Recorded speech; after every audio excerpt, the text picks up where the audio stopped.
This here is the inspection area. Look in there behind me. There's nobody in there working. There's no NASCAR officials. Actually, they're doing a little bit of remodeling for the upcoming race. Why is this?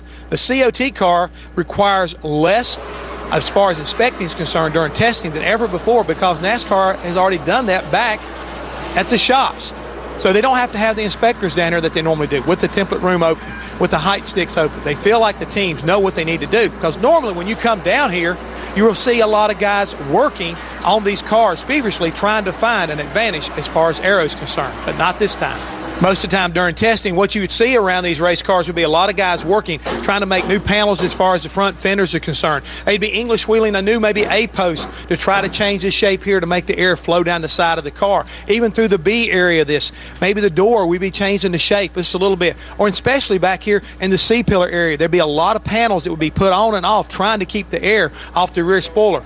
This is one thing you're not seeing this time because of the fact that NASCAR has regulated the COT car so strictly.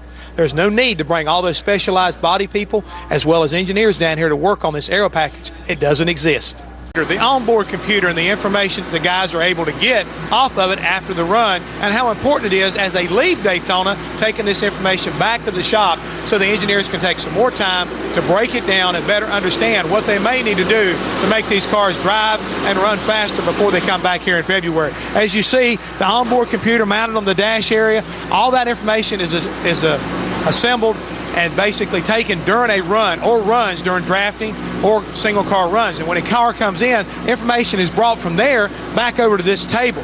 Downloaded it on all these computers. You can see there's 8 laptop computers on this table right now with all the engineers having an opportunity to look at whatever changes were made during the course of that run and how it may give them a better idea of things they can do to make the car go a lot faster.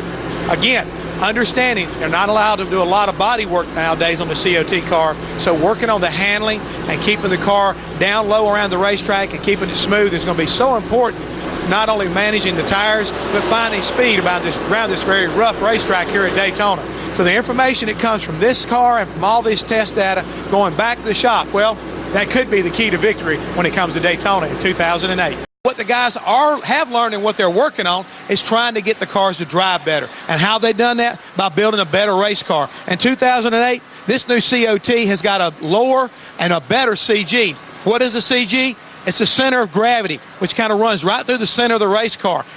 Right in this area here is where all the weight kind of hangs around. So if you can lower the CG and move it to the left side of the car, it makes it handle better, makes it more drivable, makes it more friendly for the tires themselves. And in a place like Daytona, which is really hard on tires, you want to get all you can. And for a lot of teams down here during this test session, they're learning because of a better built race car, they make the cars drive better. Different type things and the way we mount stuff, different materials we use, and trying to lighten up the car and get the weight down lower to the ground. You can't run the car any lighter, but we are trying to get it, lighten up some components. We're doing everything we can and within the rules and carbon fiber and different metals that are allowed by NASCAR. We're doing everything we can to lighten our cars up. The ballast and where we put it's very important. And we're working very hard at trying to build lighter cars. We've had 4, 5, 6 races last year to learn about the car, learn the characteristics. Now, over the winter, I think we can more go work on the car like we did the old car in the past and really understand it, what the car needs, and really fine-tune it for 2008.